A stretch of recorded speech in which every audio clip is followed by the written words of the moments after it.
In our life, we are tempted to quit so many times because of the odds and enemies that have come to stop our successes in God. Jesus is faced with this physical reality of complete agony. And yet, while in pain, there is a task that must be completed. Jesus has never before in such an unfortunate situation. We have seen Jesus turn water into wine, heal an official's son, drive out an evil spirit. We see Jesus heal Peter's mother-in-law. He cleanses a man with leprosy. By his power, he calms a raging sea. He casts demons into a herd of hogs, restores a woman with the issue of blood, raises Lazarus from the dead. And although we see a very powerful and sovereign Savior in these accounts, Jesus has completed a very intense and difficult task that was Jesus. He was tempted at every point to give up on the way to the cross, but he didn't give up. So many of us never experience the liberating feeling of just finishing something because we are overcome with the temptation of giving up. Reverend L.K. Curry says, but how much you value the object you wish to obtain determines if you finish or not. Yeah. It determines how much effort you put or give. In other words, how bad do you want it? Yeah. Jesus' love for us outweighed any possible desire he may have had to give up on us. John 3:16 says, for God so loved the world that he gave his only begotten Son, that whosoever believeth in him shall not perish, but have everlasting life. Romans 5:8 says, but God committed his love toward us in that while we were yet sinners, died for us.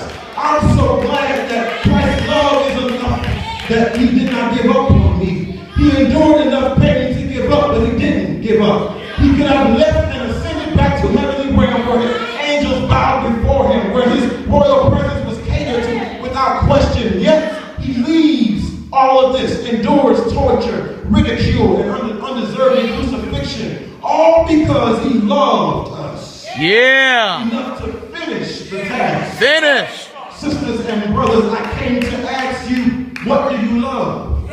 If you find yourself giving up, you need to reconsider why you're doing what you're doing in the first place. Because if you love something unconditionally, giving up is not an option. As I close, Reverend. we recognize that the foundation of our salvation is in Jesus completing. Yes, sir. Yes, sir.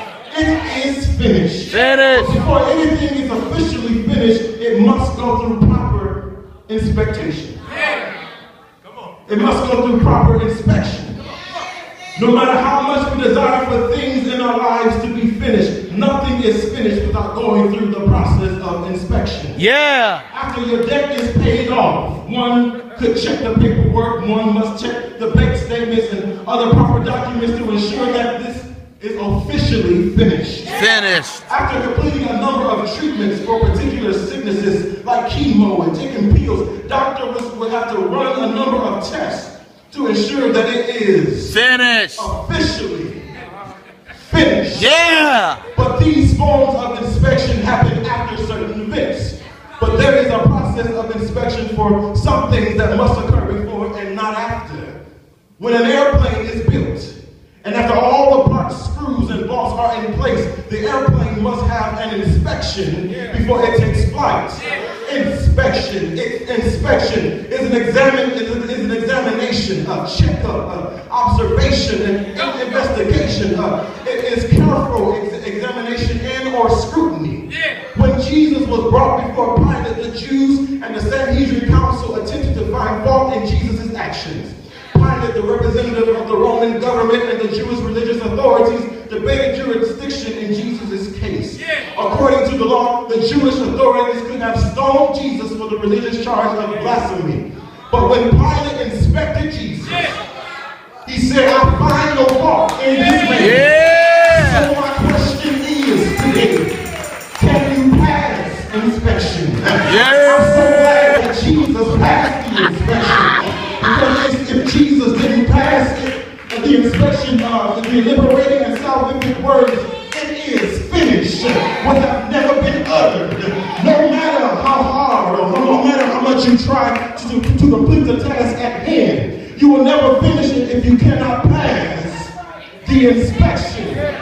After a virgin birth, a virtuous life, Jesus has to pass a vital inspection to get to the vicarious death, victorious resurrection, and the coming physical return of his church.